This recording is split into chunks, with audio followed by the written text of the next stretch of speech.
शंकर के जीवन दोनों में बहुत अंतर है। भगवान शंकर दिखावा पसंद नहीं करते और अपन लोग दिखावा ज्यादा करते हैं।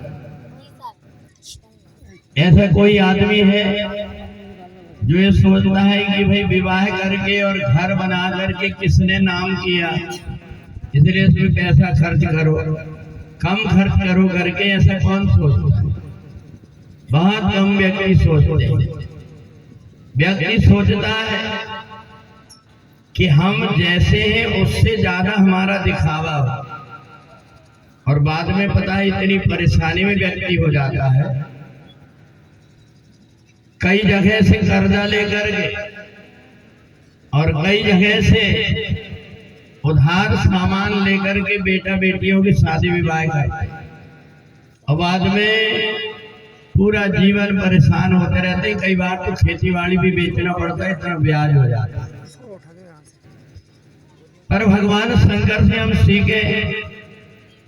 भगवान शंकर ने कहा कि विवाह ही तो करना, विवाह करके और घर बांध करके किसी ने कभी कोई नाम नहीं किया। एक आदमी ने बहुत बढ़िया मकान बनाया, मकान का उद्घाटन किए, वहां पर जब आकर के बैठे आदमी लोग, एक आदमी ने कहा पटेल साहब आपने मकान तो बहुत बढ़िया बनाए, मार्बल लगाए हो, तुम्हारे यहाँ के किचन है उसमें भी बढ़िया है, परंतु इसमें एक कमी कर दी है। बोले क्या? बोले तुम्हारी पहचान के आसपास और गांव में इतने हैं तो आंगन तुमने छोटा बनाया, तुम मरोगे तो बैठने की जगह नहीं रहेगी। अब बताओ, अच्छा काम किया आदमी ने, मकान बनाया और उसने कमी निकाल दी कि आंगन छोटा है, आंगन बड़ा बना ला, और कहां पहुंच गया? मरने पर। तो इसलिए मकान बना करके और शादी करके कोई व्यक्ति ने कभी नाम नहीं कमाया। कुछ ना कुछ प्रकार की बातें आते रहती। भगवान भोलेनाथ ने मन में विचार किया कि हमारे घर में जो कुछ सामान है उसमें ही हम शादी करें। अच्छा, अपन जो करते हैं बफर सिस्टम रखते हैं ना, ये बफर सिस्टम भगवान शंकर ही ने शुरू करा है, क्योंकि उसमें शादी में ठिकाने के आदमी कम आए थे, उपद्रवी भूत प्रेत ही ज्यादा आए। तो भूतों की संख्या आजकल शादी विवाह में ज्यादा हो गई। शराब पी करके व्यक्ति आए और कहे सब प्रकार का सामान है परंतु बोतल नहीं। तो इसलिए भगवान भोलेनाथ ने कहा जो कुछ अपने पास है उसको लगा करके रख दो, जिसको खाना है तो खाए, नहीं खाए तो चूल्हे में जाए। तो बफर सिस्टम ये होता है। और पहले जब व्यक्ति शादी करता था अपने समधी के पहले पैर धोता था, बैठाल करके बढ़िया से पंगत, अब पूछते थे कि और थोड़ा सा ले लो, और थोड़ा सा, ये हमने नहीं पढ़ते, ये तुम ले लो। आजकल कोई पूछता नहीं कि तुमने लिफाफा दिए, तुमने खाए कि नहीं खाए। अब भीड़ भाड़ में कई सज्जन व्यक्ति को वहां से वैसे चले आते हैं।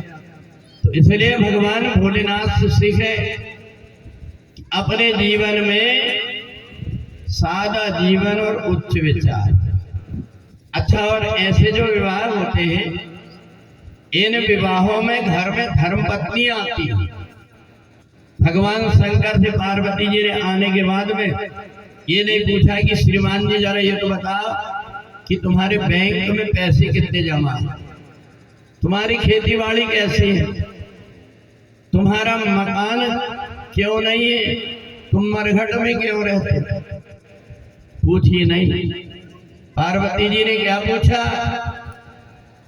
पार्वती जी ने देखा आसपास मुर्दा जल रहा है, चिता जल रही है, तो सोची एक ना एक दिन सब के यही हाल होना है, इसलिए मरने के बाद में भी जो चीज काम आती वो पूछ लो।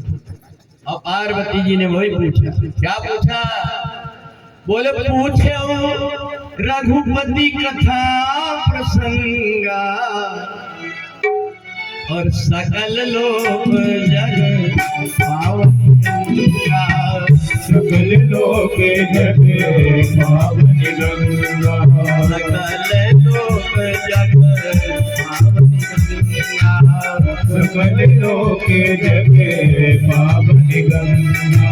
पूज्यो रघुपति कथा प्रसंगा, पूज्यो रघुपति कथा प्रसंगा, सकल लोक जग पावनी गंगा, सकल लोक जग पावनी गंगा।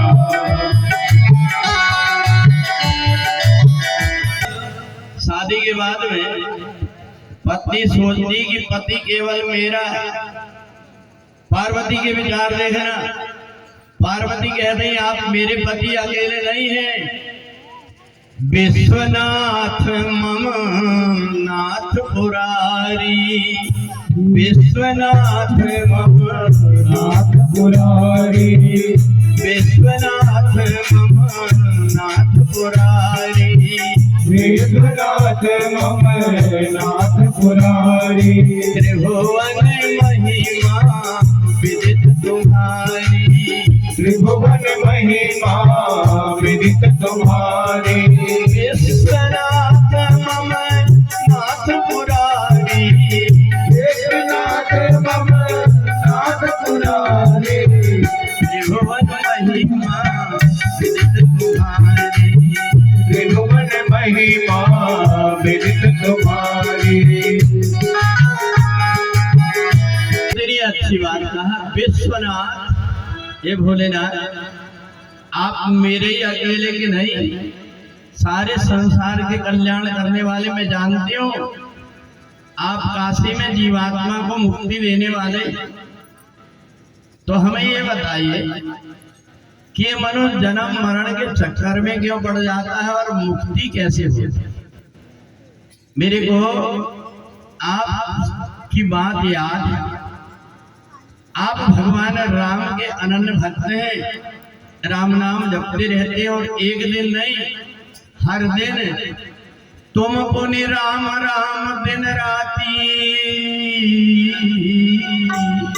और सादर जपहु अनंत राती। पार्वती ने कहा आदमी अगर 5 दिन 7 दिन कथा में आता है तो सोचता कथा के समापन कब होगा। अच्छा ये बताओ, ये जो कथा अभी 7 दिन की चल रही है, अगर 2 महीने की चले तो कितने लोग आएंगे? कितने आएंगे? आएंगे नहीं आएंगे। तो देखो जो लोग दोनों हाथ उठा रहे हैं वो तो केवल 7 दिन में 1 ही 2 दिन आते, 7 दिन नहीं आ पाते तो फिर वो मतलब क्या। तो देखो गीता पाठ रोज होता है, कितने दिन आते? दोनों हाथ उठा रहे, ऐसा थोड़ी हो। देखो बैठने दो जिसको जहाँ, तो देखे भगवान भोलेनाथ को देख, दिन अकेले में घंटे 2 घंटे नहीं, अभी कथा शुरू होने का समय 2 बजे बताए, और आदमी 3 बजे या 4 बजे तक देखना आते रहता है। 2 बजे आने का फुर्सत नहीं मिलती। पर भगवान भोलेनाथ को देखना, भोलेनाथ दिन में भी और रात में भी राम जी का नाम जपते रहते, भगवान के नाम से कभी थकते नहीं। और इसलिए भगवान शंकर अमर है, मौत भी उनका कुछ नहीं कर पाई। और एक बात और, जो व्यक्ति राम को पकड़ करके रखता है उसको संसार कभी पकड़ नहीं पाता। भगवान भोलेनाथ के पास में जितनी चीजें हैं बड़ी विचित्र प्रकार की। शंकर जी के गले में है सांप, और भगवान शंकर का एक बेटा है कार्तिकेय जिसके पास में वाहन है मोर। अब ये बता, मोर और सांप दोनों को साथ कैसे रखते हैं? इधर भगवान शंकर के पास में है सर्प और गणेश जी का वाहन है चूहा। अब इन दोनों की दोस्ती कैसे, रोज आकर के एक दूसरे से हाथ मिलाते हैं। और मित्र कैसे, रात में नींद आई कि नहीं आई बताओ। अब इधर ये तो हो गए बच्चों के साथ में, पत्नी के साथ रात दिन जिनके रहना है। भगवान शंकर का वाहन है बैल और पार्वती जी का वाहन है शेर। तो वो शेर रोज हरी हरी घास लेकर के बैल को खिलाता है। अब ये बताओ भगवान शंकर की जैसा परिवार किसका हो। उनके साथ में रहने वाले भूत प्रेतों की भी अपन दैयत बाबा की खेत की पूजा करते हैं कि नहीं करते। नाग देवता की भी पूजा होती, चूहा की भी पूजा होती, गणेश जी की भी, कार्तिकेय भी, पत्नी पार्वती की भी, और भगवान भोलेनाथ की पूरा की पूरा परिवार इसलिए पूजा जाता है क्योंकि उन्होंने अपने साथ में राम को रखा। जिनने अपने जीवन में राम को रख लिया उसके जीवन में सब कुछ संभव हो जाता है, असंभव काम भी संभव हो जाता है। पत्नी भी कैसी सुंदर मिली, ऐसी सुंदर पत्नी जो भगवान भोलेनाथ से पूछ रही है कि हे भोलेनाथ ये बताइए कि हमारा कल्याण और मुक्ति का कोई रास्ता बताए। तो भगवान भोलेनाथ ने कहा देवी तुमने मेरे से बहुत अच्छी बात पूछी, इसलिए मेरा मन प्रसन्न हो गया। भगवान भोलेनाथ के मुंह से 2 बार निकल गया, धन्य धन्य गिरिराज कुमारी और तुम समान नहीं कोई उपकारी।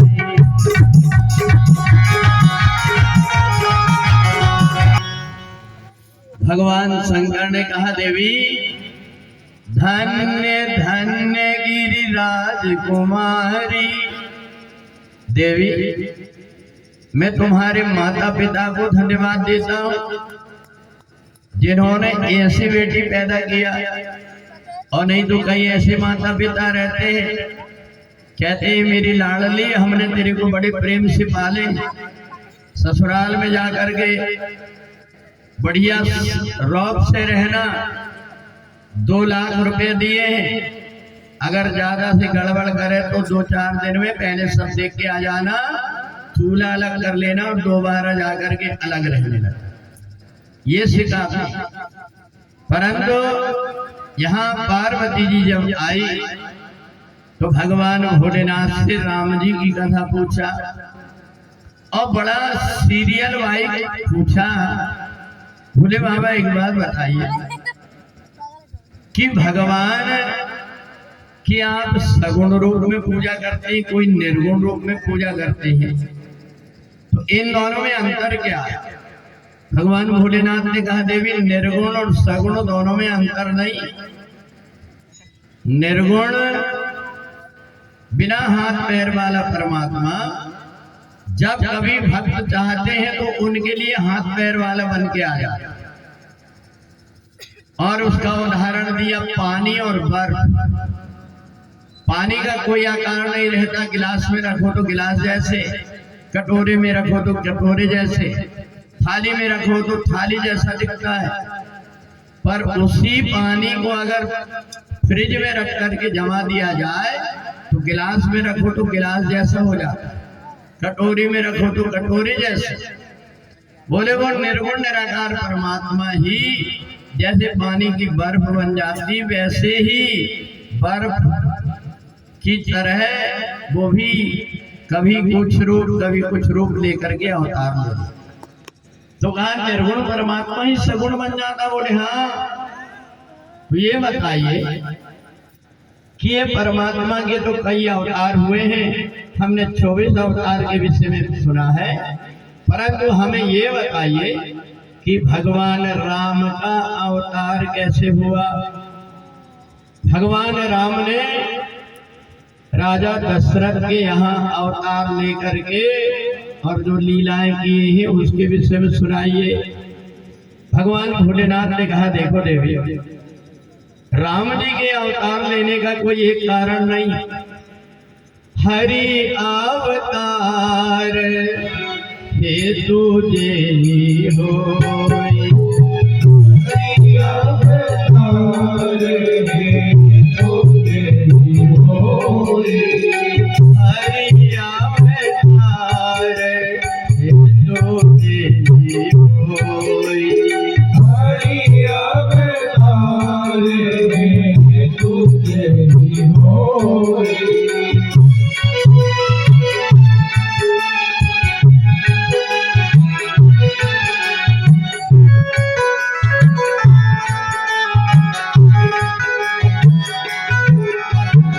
इस मेरी हम कहि जाए न सोई।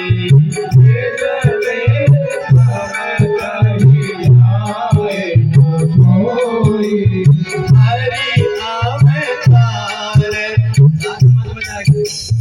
हरि अवतार हेतु जेहि होय।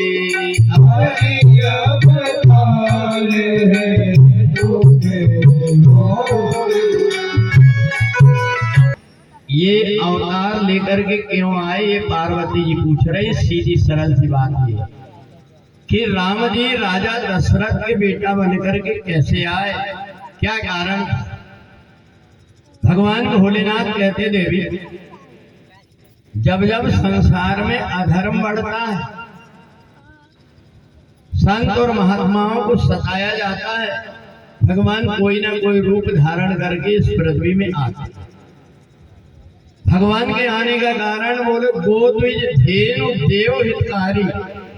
देवताओं के ऊपर कोई विपत्ति पड़ जाए, मनुष्यों के ऊपर पड़ जाए, संतों के ऊपर पड़ जाए, गाय के ऊपर, ब्राह्मणों के ऊपर, जब जब भी अत्याचार होता तब तब परमात्मा कोई ना कोई रूप लेकर के आता। बोले भगवान के दो पार्षद थे, जय और विजय। एक बार महापुरुषों का अपमान कर दिया सनत कुमार, और सनत कुमार ने श्राप दे दिया कि जा तुम राक्षस हो जाओ। और जब राक्षस होने का श्राप दे दिया तो यही जाकर के रावण और कुंभकर्ण बने। एक जन्म का कारण तो ये है। दूसरा जन्म का कारण है कि एक जालंधर नाम का राक्षस, उसकी पत्नी का नाम था वृंदा, और वो भगवान की अनन्य भक्त थी। उन्हें भगवान की पूजा करके और भगवान से वरदान मांग लिया था कि मेरे पति अमर हो जाए। तो भगवान ने कहा देखो अमर तो नहीं हो पाएंगे, पर ये है, ये माला हम तुमको देते हैं, ये माला तुम अपने पति के गले में डाल देना। अगर तुम्हारे पति के गले में ये माला रहेगी तो उसको कोई मार नहीं पाए। अब पत्नी वृंदा ने लेकर के वो माला लेकर के और अपने पति के गले में डाला। तो वृंदा ने पूछा कि भगवान ये बताइए, ये माला जो गले में है वो टूट करके कब गिरेगी?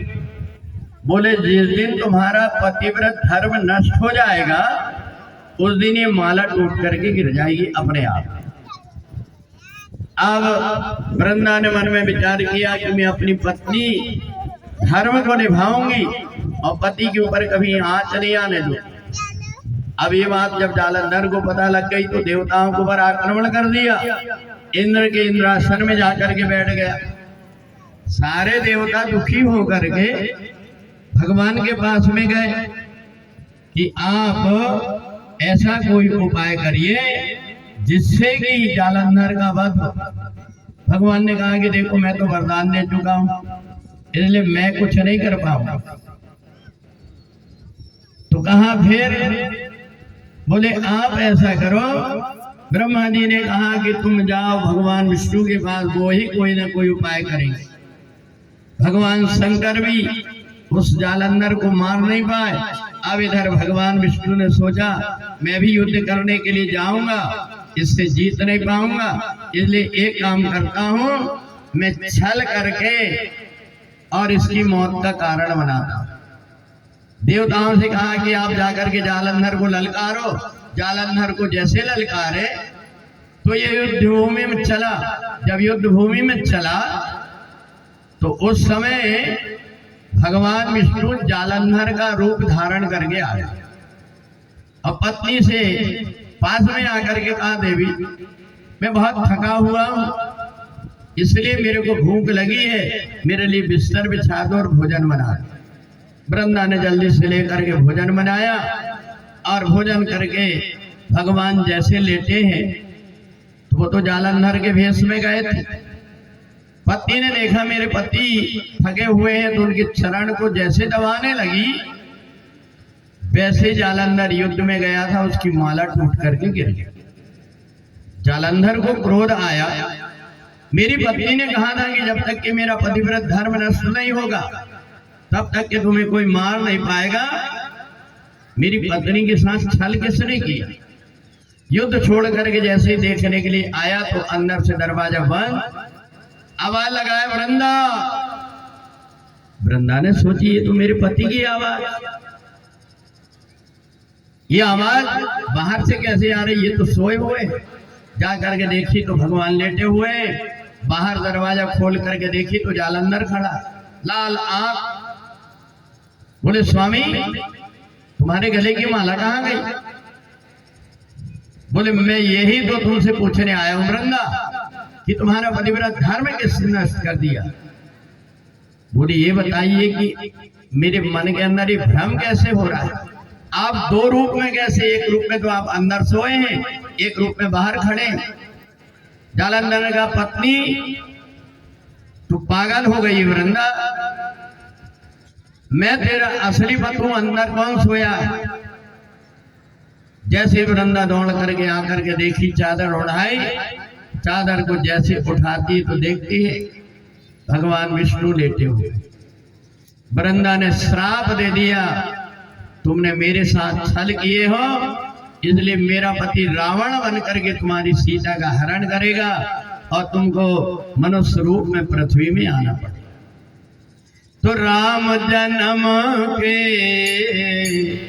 हेतु अनेका, राम जन्म के हेतु अनेका, राम जन्म के हेतु अनेका, राम जन्म के हेतु अनेका, परम विचित्र एक से एका, परम विचित्र एक से एका, परम विचित्र एक से एका, परम विचित्र एक से एका।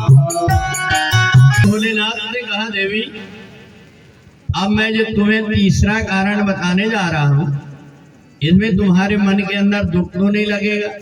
पार्वती ने कहा बोले बाबा ऐसा क्यों पूछ रहे?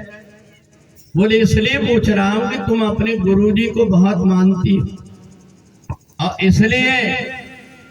तो बोले मेरे गुरुजी का और राम जी का क्या संबंध? बोले तुम्हारे गुरुजी ने ही भगवान को एक बार श्राप दिया था। पार्वती ने कही ऐसा नहीं हो सकता, ये नारद विष्णु भगत पुनि ज्ञानी, गिरजा चकित भई सुन पानी, गिरजा चकित पुनि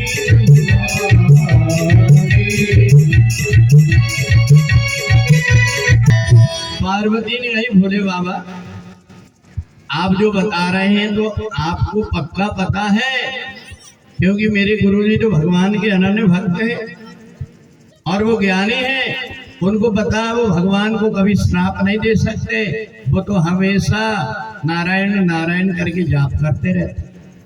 बोले नहीं देवी, कोई भी व्यक्ति ज्ञानी और मूढ़ नहीं होता। बेहसी कहे कामारी कब, ज्ञानी मूढ़ न कोई मूर्ख है और न तो कोई ज्ञानी। भगवान किसी भी मूर्ख को ज्ञानी बना देते हैं और ज्ञानी को मूर्ख बना देते। तो कहा एक बात बताइए कि नारद जी ने भगवान को श्राप कैसे दिया? बोले देखो नारद जी के मन के अंदर विवाह करने की इच्छा, उन्होंने विवाह तो नहीं किया, पर बार बार उनका मन विवाह करने के लिए गृहस्थ जीवन में जब कभी देखते हैं गृहस्थियों के सुख को, तो नारद जी का विवाह करने का मन डामाडोल हो जाता। बोले जब एक बार नारद जी उस जगह पर पहुंच गए हिमालय में जहां भगवान शंकर ने तपस्या किया, वहां जाकर के जब तपस्या करने लगे, कामदेव आया और कामदेव आकर के हार करके नारद जी के चरणों में गिर गए। नारद जी की समाधि खुली, देखे कामदेव सामने लेटा हुआ। कामदेव ने और चढ़ा दिया नारद जी को। देवर्षि, भगवान शंकर ने तो काम को जीत लिया था, पर क्रोध को नहीं जीत पाए, और आपने तो काम को भी जीत लिया और क्रोध को भी जीत लिया। आपने प्रसन्न होकर के मेरे को, मेरे कार्य के कारण मेरे को दंड नहीं दिया, पर भगवान शंकर ने तो श्राप दे दिया। सिया भारती को कोई लेने के लिए चले जाए, उनको लेकर के आ जाए, किसी को भी भिजवा दो। सीताराम सीताराम सीताराम सीताराम सीताराम।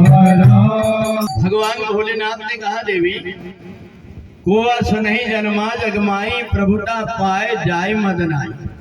नारद जी को जब कामदेव ने प्रशंसा किया तो नारद जी फूले नहीं समा रहे कि मैं तो शंकर जी से भी एक डिग्री आगे बढ़ गए। अब मैं सबसे पहले जाकर के भोलेनाथ को सुनाऊंगा कि देखो आपसे भी मैं आगे बढ़ गया, गुरु गुड़ ही रह गया और चेला शक्कर बन गया। अब यहां जब नारद जी पहुंचे, जाकर के भगवान भोलेनाथ से कहने लगे, भोले बाबा आपने पूछा नहीं आज मैं इतना प्रसन्न क्यों हूं? तो भगवान भोलेनाथ ने कहा, आपकी प्रसन्नता देख करके लग रहा है कि आपने के मन के अंदर कोई उत्साह और उमंग ज्यादा है। बोले मैं अभी अभी तपस्या करके आ रहा हूं, और आपको पता नहीं लगा कि मैंने काम को भी जीत लिया और क्रोध को भी जीत लिया। भगवान भोलेनाथ हंसने लगे।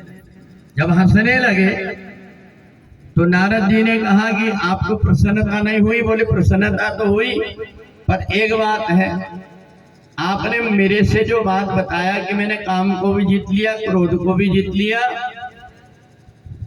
बोले ये बात भगवान को कभी मत बताना, नारायण को। नारद जी ने कहा क्यों ना बताऊं, जब मैंने जीत लिया है तो? बोले तुम्हें नहीं पता कि उमा दारू जोशित की नाई सबई नचावत। बोले भगवान की माया जो है तुम्हारा पीछा करने लगेगी, इसलिए अगर कोई अच्छी चीज मिली है तो उसको पचाने की शक्ति रखो। पर नारद जी को लगा कि भगवान भोलेनाथ मेरी इस काम से प्रसन्न नहीं है, अब तो कल जाने वाला था, मैं आज ही जाकर के भगवान को बता। अब भगवान नारायण के पास में पहुंच गए। नारायण नारायण श्रीमन नारायण नारायण नारायण नारायण नारायण श्रीमन नारायण नारायण नारायण। जैसे नारद जी की आवाज भगवान विष्णु ने सुना, लक्ष्मी जी की तरफ देख करके हंसने लगे। लक्ष्मी जी ने कहा आज तो बड़े प्रसन्न दिख रहे हैं स्वामी की आवाज। बोले देखना आज तुम्हारा बेटा आ रहा, देखो कैसे चले आ रहा है। एक काम करो, अपने बराबर की एक आसन बना करके रखो, वो नीचे नहीं बैठेंगे। बोले क्यों? बोले उसने डबल डिग्री काम और क्रोध दोनों को जीत करके आया है। लक्ष्मी जी समझ गई भगवान व्यंग कर रहे, कोई ना कोई घटना घटने वाली, अपने से ऊंची एक आसन बना करके रख। नारद जी जैसे आए तो भगवान विष्णु और लक्ष्मी दोनों खड़े हो गए, हाथ जोड़ करके गए, आइए आइए देवर्षि आइए। अब तो नारद जी फूले नहीं समा रहे। शायद भगवान को मेरी महिमा पता लग गया, भगवान भोलेनाथ को मेरा सम्मान नहीं किए, अपने से ऊंची आसन में मेरे को बिठाला भगवान। अब तो नारद जी कहने लगे, प्रभु ये जो कुछ भी मेरे को प्राप्त हुआ ये सब आपकी ही कृपा से है, परंतु एक बात आपको मानना पड़ेगा कि भगवान शंकर को महादेव कहते हैं, तो मेरे को कम से कम आप महादेव नहीं कह सकते, तो बड़ा देव कह दो। नारद जी की बात सुन करके भगवान ने सोचा कि बड़े बनने के लिए नारद जी के मन में बड़ी उतावला बात, भगवान भोलेनाथ से भी बड़ा बनने की कोशिश कर रहे। भगवान विष्णु ने कहा, देवर्षि तुम जैसे संत महापुरुषों को पद की क्या जरूरत, आप तो वैसे ही अपने आचरण से बड़े हैं। नारद जी के मन में आया कि भगवान ने मेरी इतनी प्रशंसा की है। अब इधर भगवान शंकर जब बार बार नारद जी की तरफ देख रहे थे कि नारद जी क्या कर रहे हैं, तो भगवान शंकर के गणों ने पूछा कि ये बताइए कि आज आप बार बार नारद जी की तरफ क्यों देख रहे हैं। बोले मैं इसलिए देख रहा हूं कि देखना कि नारद जी की कैसी दुर्गति होती है, क्योंकि नारद जी के अंदर अभिमान आ गया। और भगवान करते क्या है, जो अभिमानी व्यक्ति होते हैं उसके अभिमान को नष्ट करते। इधर नारद जी जैसे ही चले तो भगवान ने सोचा कि नारद के अभिमान को दूर करना है, इसलिए भगवान ने एक लीला रची। एक बड़ा सुंदर सा लेके नगर बनाए और नगर में एक शील निधि नाम के राजा के यहाँ भगवान की योग माया बेटी बन करके बैठे और उसका वो स्वयंवर कर रहे। नारद जी जैसे गए तो नारद जी ने जैसे कन्या को देखा, अभी तो संत महात्मा है, इनको कन्या के स्वयंवर से क्या लेना देना, पर कन्या जब देखे कि बहुत सुंदर कन्या है तो नारद जी ने मन में विचार किया, इसका विवाह अगर मेरे साथ में हो जाए तो क्या बात। अब इधर नारद जी के मन के अंदर विवाह की इच्छा उत्पन्न हो गई। भगवान ने सोचा ये जो संत महापुरुष हैं ये मेरे छोटे बालक के समान हैं, इनके मन के अंदर कोई विकार होता है तो जैसे किसान फसल के पास के घास को अलग कर देता है, ऐसे इनके विकार को मिटा देना चाहिए। तो भगवान ने जैसे ही हाथ घुमाया तो नारद जी बंदर बन गए, बिल्कुल काला कलूटा बंदर, और वो रूप केवल उस कन्या को दिख रहा था और भगवान शंकर के गण को।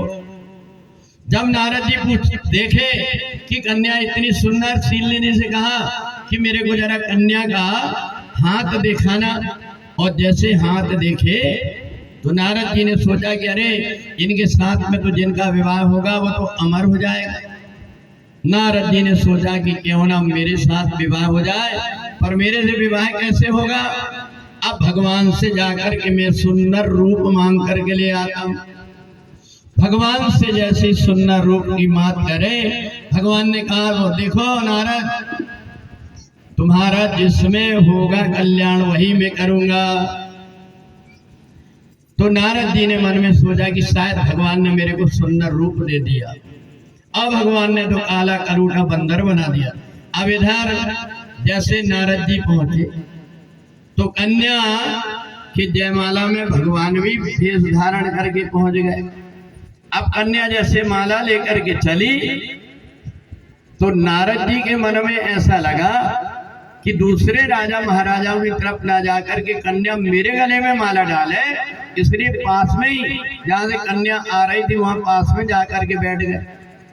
देखा कि एक कुर्सी में सब बैठे हैं, दो चार कुर्सी रख करके उसके ऊपर बैठे, अलग दिखाई दो जिससे। अब जैसे ही कन्या ने देखी कि इतना बड़ा काला कलूटा बंदर यहाँ कहां से आ गया, मेरे स्वयंवर में इतने बड़े बड़े राजा महाराजा आए हैं पर ये बंदर कहां से आ गया। तो कन्या वहां से बदल करके दूसरी तरफ चली। नारद जी ने सोचा कि शायद मेरे को देख ही नहीं, इसलिए तुरंत अपनी कुर्सी उठाए और जहां से कन्या जा रही तो वहीं जाकर के बैठे। कन्या ने देखी कि बंदर तो बड़ा उछल कूद कर रहा है। कन्या ने देखी कि बगल में भगवान बैठे हैं, उनके गले में माला डाल। अब जो भगवान शंकर के गण बैठे थे नारद जी के बगल में, बार बार नारद जी ऊपर उठ रहे हैं, कहीं माला के अंदर अपना सिर डाले दे रहे। तो गणों ने कहा, जरा देवर्षि एक बात बताओ, जब आ रहे थे तो आपने अपना चेहरा देखे कि नहीं? नारद जी ने कहा, क्यों, क्या देखना? बोले एक बार देख तो लो। नारद जी ने जैसे ही पानी में अपना चेहरा देखा, अब तो बड़ा क्रोध आ गया। और क्रोध करके नारद जी ने मन में विचार किया, अब तो भगवान को जाकर के श्राप दे दूंगा, उनने मेरे सारे संसार में हंसी कराई। भगवान उधर से कन्या के साथ में आ रहे थे, नारद जी देख करके गाली बकना शुरू कर दिया। परम स्वतंत्र न सिर पर कोई, करो वही मन भावे जोई। भले भवन पायन दीना, पावोगे फल आपन कीना। भगवान ने कहा, नारद जी बात क्या हो?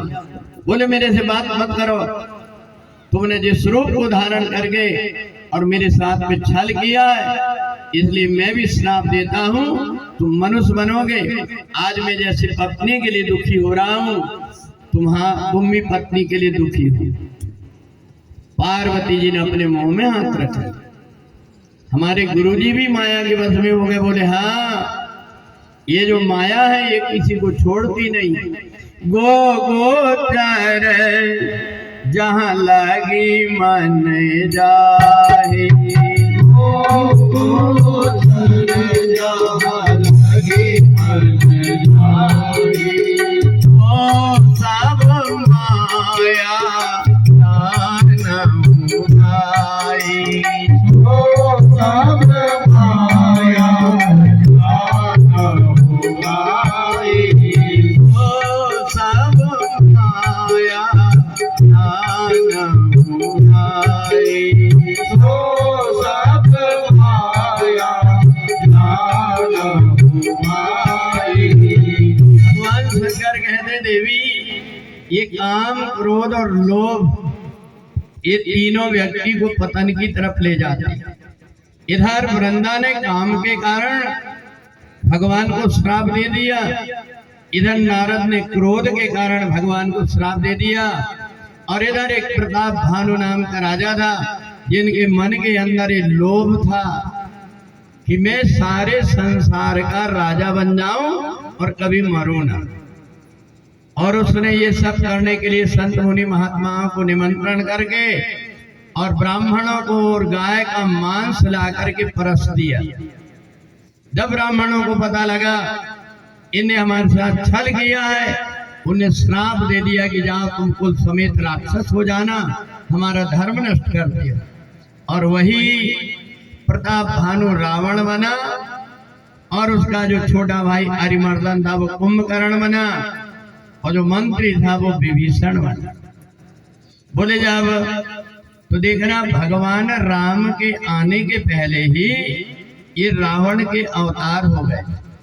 और रावण क्या करता है? बोले जेहि जेहि देश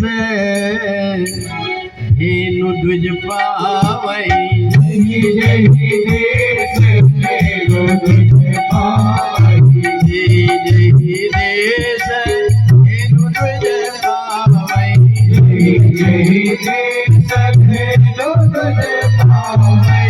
नगर कावपुर आगे लगावई, नगर कावपुर आगे लगावई, नगर कावपुर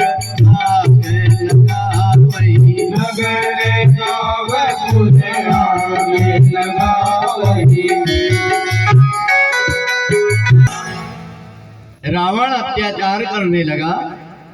भगवान नारायण ने लक्ष्मी से कहा, देवी पृथ्वी में असुरों का अत्याचार बढ़ गया, इसलिए हमें अवतार लेकर के जाना चाहिए। तो भगवान सोचने लगे कि मैं अवतार लेकर के जाऊं तो किसके यहाँ जाऊं। उसी समय भगवान ने देखा कि मनु के अंदर एक इच्छा उत्पन्न हो गई। ये मनु कौन है? जिससे अपनी उत्पत्ति हुई है। वो मनु और शत्रुपा दोनों के मन में इच्छा हुई, हमारा पूरा जीवन घर परिवार में गया, इसलिए हमने भगवान की भक्ति नहीं की है, अब अपने को जंगल में जाकर के भगवान की भक्ति करना था। और वो कहाँ पहुंच गए? नैमिषारण्य में, और वहां जाकर के तपस्या करने लगे। जब मनु और शत्रुपा दोनों तपस्या करने लगे तो उस समय ब्रह्मा, विष्णु और महेश, ये तीनों की तीनों देवता बार बार कहने लगे वरदान मांगो, वरदान मांगो। परंतु मनु और शत्रुपा ने नहीं मांगा। मनु और शत्रुपा दोनों को लगा कि हम वरदान हम इन लोगों से नहीं मांगे, हम तो वरदान उनसे मांगेंगे जो परमात्मा ने इनको भी प्रकट किया है। इसलिए मनु और शत्रुपा एक ही मंत्र जपने लगे, ओम नमो भगवते वासुदेवाय, ओम नमो भगवते वासुदेवाय, ओम नमो भगवते वासुदेवाय, ओम नमो भगवते वासुदेवाय, ओम नमो भगवते वासुदेवाय, ओम नमो भगवते वासुदेवाय, ओम नमो भगवते वासुदेवाय, ओम नमो भगवते वासुदेवाय, ओम नमो भगवते वासुदेवाय, ओम नमो भगवते वासुदेवाय, ओम नमो भगवते वासुदेवाय, ओम नमो भगवते वासुदेवाय,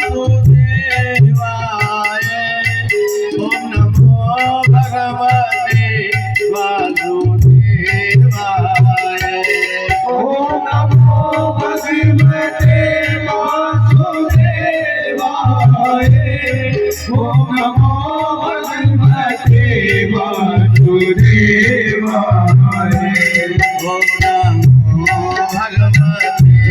वासुदेवाय, ओम नमो भगवते वासुदेवाय, ओम नमो भगवते वासुदेवाय, ओम नमो भगवते वासुदेवाय।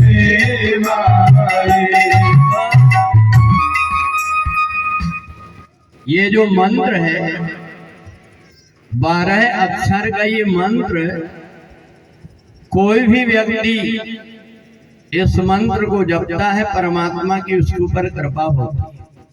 और जिस भावना को लेकर के जपते हैं, ये मनु और शत्रुपा किस भावना से जप रहे थे? और अभिलाष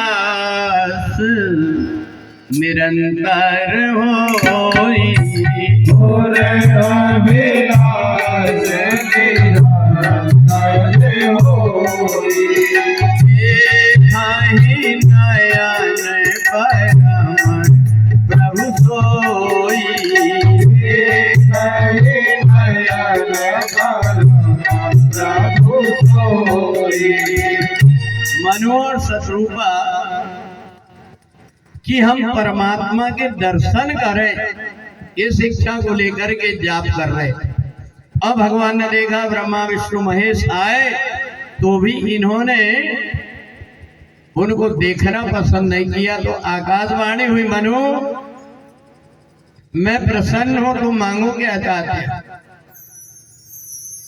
तो मनु ने देखा आसपास कोई नहीं, भगवान से कहा कि यदि आप प्रसन्न हैं तो हमारे मन के अंदर इच्छा है कि आपके दर्शन करना चाहते हैं। तो भगवान ने कहा मेरा तो कोई रूप नहीं है, ये बताओ कि तुम किस रूप में देखना चाहते हो। अब तो मनु सोचने लगे कि भगवान के किस रूप का दर्शन करना चाहिए। उनको पता था भगवान भोलेनाथ और कागभूषण भगवान के बाल रूप को ही ध्यान करते हैं, और इसलिए भगवान भोलेनाथ के अंदर सब प्रकार की सिद्धियां हैं, क्योंकि बंदऊ बाल रूप सोई रामो, सब सिद्धि जपत जिस नामो, सब सिद्धि सुलभ जपत जिस नाम। जिस नाम के जपने से सब प्रकार की सिद्धियां सुलभ हो जाती है, हम उस रूप को देखना चाहते हैं।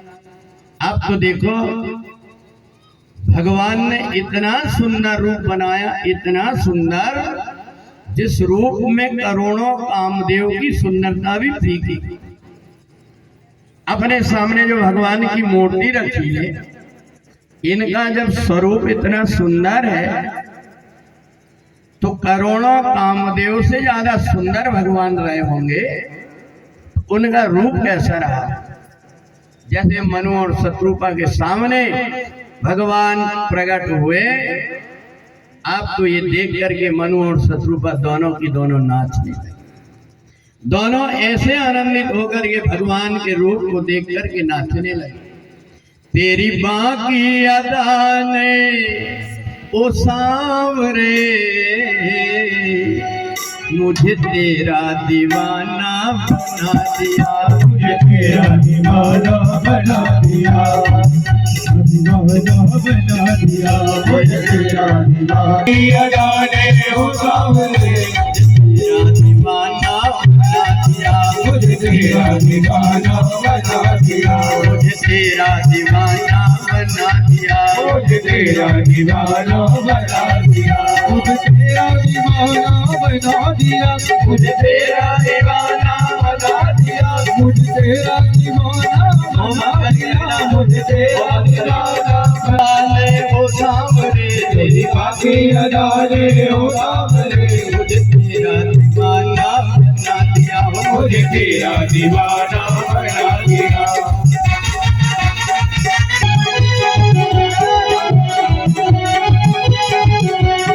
एक तो तेरी लट घुंघराली, एक तो तेरी लट घुंघराली, एक तो तेरी लट घुंघराली, एक तो तेरी लट घुंघराली, बादल से वो काली काली, बादल सी वो काली काली, तेरी मोर मुकुट मुकुटनिया ने, तेरी और मुकुट मुकुटनिया ने,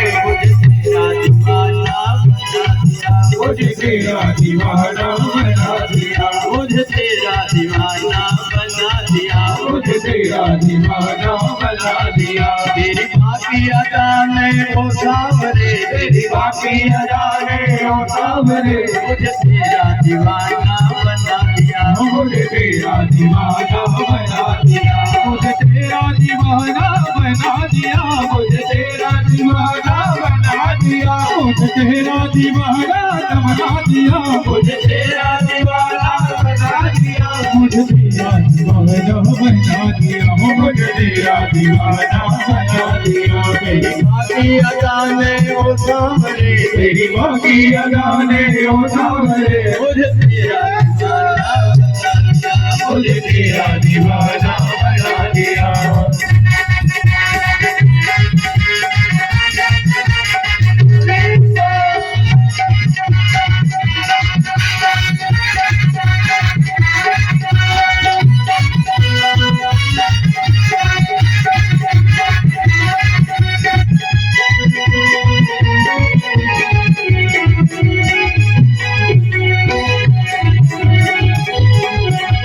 मनु और शत्रुपा ने जब भगवान के बड़े सुंदर रूप को देखा तो एक टक हाथ जोड़ करके और भगवान को देखते रहे।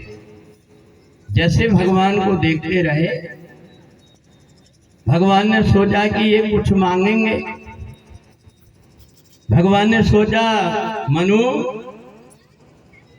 अब तो कुछ और बोलो।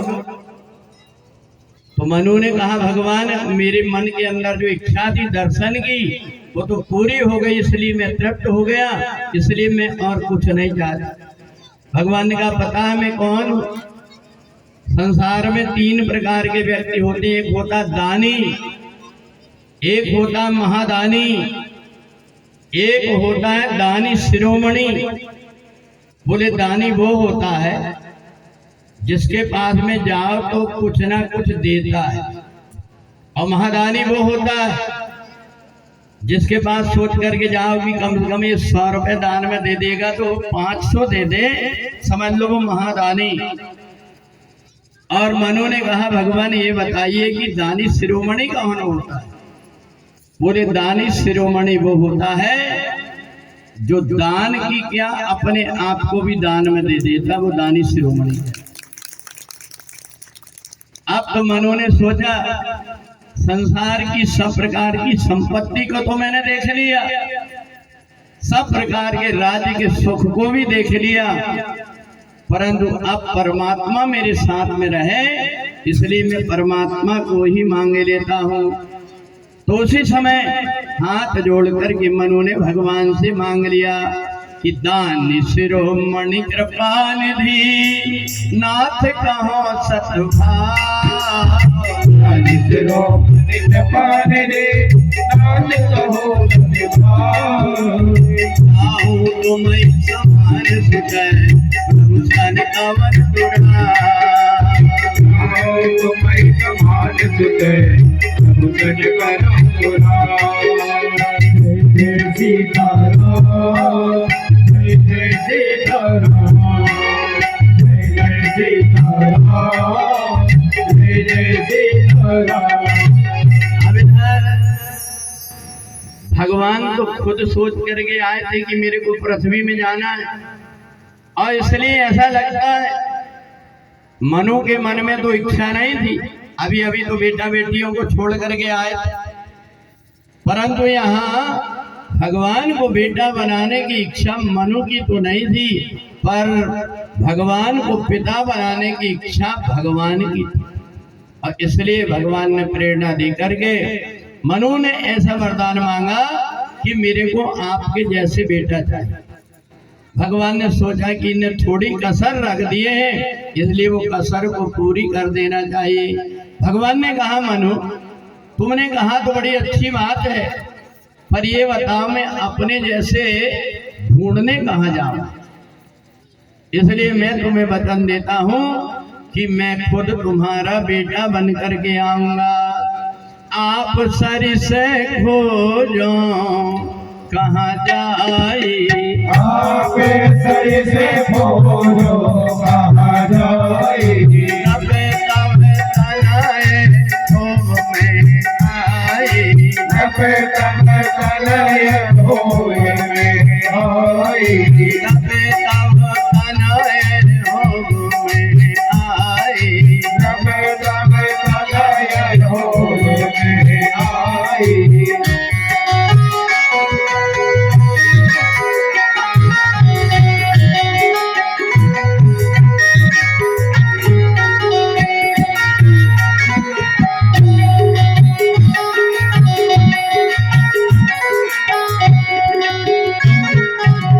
भगवान ने कहा मेरे जैसे कहाँ ढूंढूंगा, इसलिए मैं खुद तुम्हारा बेटा बन करके आऊंगा।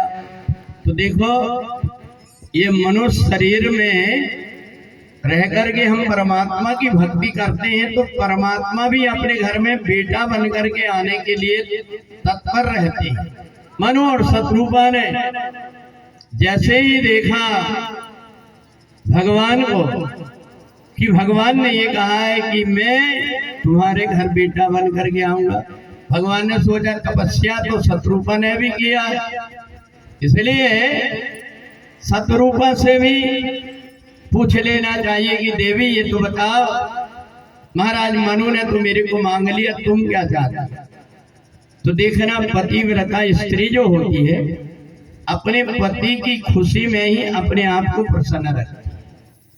शत्रुपा ने कहा कि जो वरनाथ चतुर नभ मांगा और सोई कृपाल मोहे अति प्रिय लागा। मेरे पति ने जो कुछ मांगा वही मेरे को अच्छा लगा। पर भगवान ने बोलते समय इधर शत्रुपा से गलती कर दिया। क्या कहा कि देवी मांग रुचि जो वर को, कि देवी तुम भी मांग लो। तो शत्रुपा ने कहा बताओ, भगवान कहीं बदल ना जाए। अभी अभी इन्होंने कहा कि मैं तुम्हारा बेटा बन करके आऊंगा और मेरे को देवी कह रहे हैं। तो भगवान से तुरंत शत्रुपा नाराज हो गई और नाराज होकर के कही देवी एक बात। शत्रुपा ने कहा प्रभु आपने अभी अभी कहा है कि मैं तुम्हारा बेटा बन करके आऊंगा और आप अपनी बात से तुरंत बदल गए। भगवान ने कहा देवी मैंने ऐसा क्या किया? बोले ये बताओ, जब हमारे बेटा बन करके आओगे तो हमें आप माँ कहोगे कि देवी कहोगे? भगवान ने कहा हाँ मेरे से गलती तो हो गई। अब जब मैंने कह दिया तुम्हारा बेटा बन करके आऊंगा तो तुम मेरी माँ बनोगी, परंतु तुम्हारी बुद्धि को देख करके मैं अपनी तरफ से एक और कुछ देना चाहता हूँ। तो शत्रुपा हाथ जोड़ करके खड़ी हो गई। भगवान ने कहा कि माँ तू विवेक अलौकिक तोरे, माँ तू विवेक अलौकिक तोरे, न घटाई अनुग्रह मोरे,